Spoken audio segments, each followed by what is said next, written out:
Now,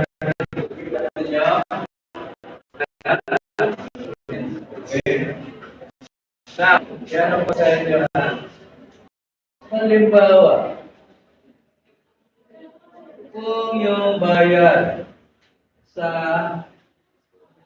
negosyo. Kasi pwede ka weekly, pwede na monthly, no?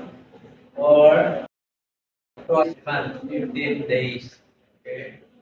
Now, halimbawa, yung swelduhan is normally daily, no? Weekly. So yung swelduhan,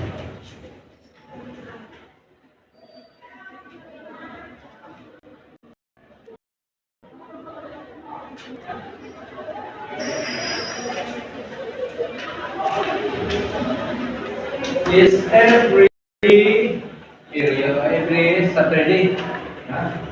The 6 days a week, Saturday. Salaries are paid every Saturday.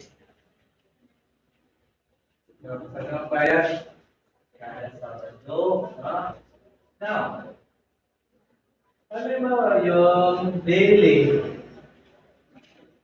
salary, kasi weekly umaabot na daily, merong umaabot na 20,000. Okay? Now, halimbawa yung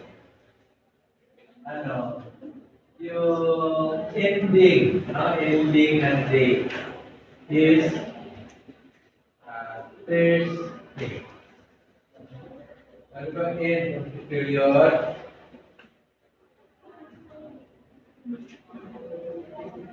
Nag-full sa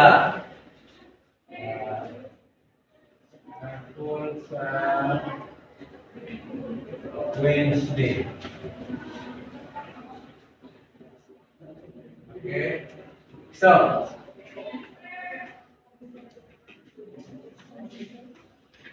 meron lang accrued salaries.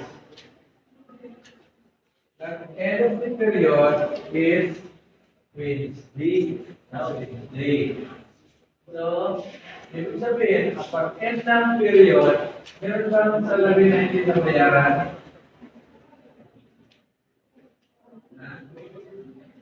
Nag-fall sa Saturday yung kada bayad.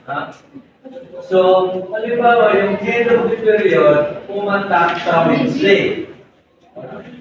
So, ibig sabihin, meron sweldo doon na hindi na-record pa. Ilan days? Ilan days yung hindi nabayaran?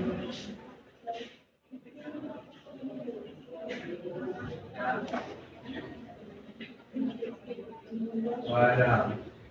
Ilan days? Ilan?